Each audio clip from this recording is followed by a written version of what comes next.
Hola, com estan? Arribem a l'última anàlisi de l'any 2017. Ha estat l'any més important de la nostra vida col·lectiva en dècades.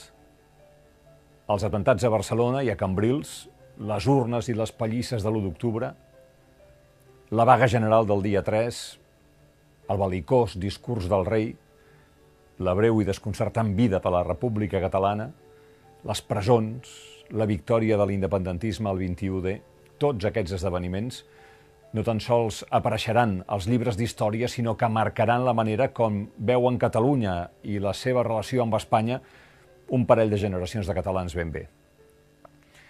El 2017 ha estat l'any en què milers de catalans han vetllat insomnes pensant en la gravetat dels esdeveniments que estaven vivint. L'impacte d'aquest 2017 en la història serà profund. Ara no us faré el resum de l'any. En aquest últim dia voldria referir-me, però, a un article publicat abans d'ahir al País, que en certa forma parla també d'alguna cosa que ha passat aquest 2017 i que es titula La construcción de la enemistad.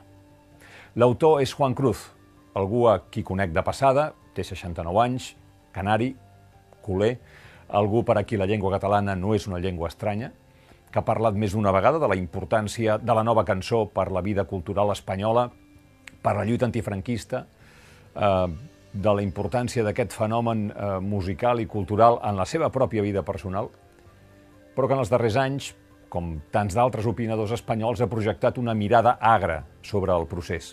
I voldria contestar algunes de les coses que diu, sense ànim de polemitzar, però sí amb la intenció de proporcionar algunes reflexions que a Espanya no s'escolten o no es volen escoltar.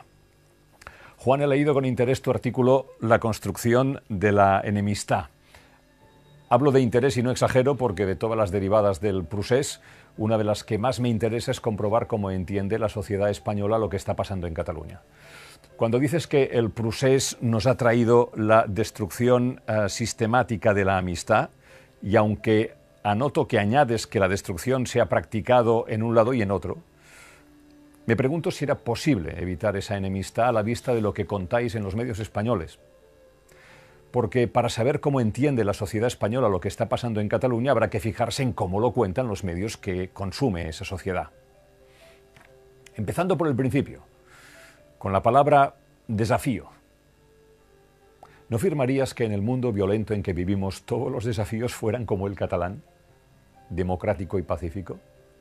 Consistente en pedir que se pongan las urnas para que vote todo el mundo, los del sí y los del no. A veces me pregunto por qué os gusta tanto la palabra desafío. ¿Por qué os gusta tanto un término que evoca la hidalguía herida, como si el procés fuese un duelo de armas? En el mundo anglosajón al que aspiramos a parecernos por su tradición democrática, el único desafío consistiría en venir a Cataluña, convencer a la gente de los beneficios de seguir juntos, ganar el referéndum y volverse a casa. Lo hicieron los canadienses y lo hicieron los ingleses. ¿Por qué no los españoles?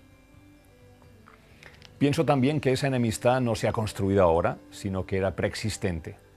Ya sé que no es tu caso, pero el anticatalanismo tiene siglos. Si además se hace el discurso del catalán insolidario o el de la lengua catalana como una amenaza a la identidad española o algo que se habla para fastidiar, pues bueno, no es extraño que el presidente del gobierno tenga que salir a pedir que no se castigue a nadie por ser catalán. La cita es textual. Que no se haga boicot a productos catalanes. ¿Has oído alguna vez un presidente español pidiendo que no se haga boicot a productos canarios o gallegos o andaluces o vascos? ¿Recuerdas el grito de "a por ellos" con el que algunas personas despidieron a los policías y guardias civiles que venían a la represión en Cataluña? Ni en los peores años de los asesinatos de ETA, casi nadie osó flirtear públicamente desde la política o desde los medios con algo parecido a la vascofobia. Meterse con los catalanes, en cambio, parece que no solo es gratis, sino que da votos y aumenta audiencias. Te pondré un ejemplo doloroso, creo que para ambos. Al día siguiente de la manifestación en Bélgica de apoyo al presidente Puigdemont, El País publicó en portada: "El separatismo pasea su odio a España por las calles de Bruselas". Te aseguro que ese titular me heló la sangre. Escribí que era de lo más importante que se había escrito en un periódico español desde 1977 para acá. Me heló la sangre primero porque lo del odio por las calles de Bruselas de aquel día era mentira. Y segundo, porque siempre ha sido mentira que en las manifestaciones millonarias que hemos tenido en Cataluña en todos estos años se haya vivido odio a nadie y mucho menos a España. La inmensa mayoría de los catalanes que votan sí en el referéndum no odian a nadie, porque el procés va de ilusión por construir una vida mejor para todos y porque hay centenares de miles de catalanes, también entre los que votan sí, que tienen raíces en España, que desde luego hablan español y quieren que lo hablen sus hijos. No hay odio a España y esa mentira duele. Duele porque nos deshumaniza, porque nos convierte en enemigos, porque es el primer paso para podernos atacar, que es lo que pasó con la policía en el referéndum del 1 de octubre. Las mentiras del gobierno de Rajoy, no ha habido referéndum, son fake news. Las mentiras de los medios duelen más que los golpes. Golpes que, por cierto, no ayudaron demasiado a construir una amistad. Como no ayuda a ver que se ha encarcelado políticos elegidos democráticamente, pacíficos, bajo la acusación de ser violentos, bajo una acusación que la justicia española no se ha atrevido a sostener ante la belga. Puedo entender que sientas tristeza al ver que alguien a quien aprecias te diga que su felicidad y su futuro estarán mejor atendidos si deja de vivir contigo. Bueno, pero eso es lo que creen y votan miles de catalanes después de haberlo probado todo con España y sentirse tratados con desdén. No sienten que el Estado que pagan les proteja. Al contrario, creen que ese Estado trabaja en su contra. No te voy a aburrir con ejemplos a propósito de ello. Y además creo que están en su derecho de pensarlo y de construir un proyecto político alrededor de esta idea. Te diré más, incluso te diré que proponerle al Estado español un referéndum es una manera muy adulta de tratar al Estado. Es confiar en su capacidad de encaje democrático, de pensar que se sentará a la mesa, de decirle vamos a resolverlo, hablando y votando.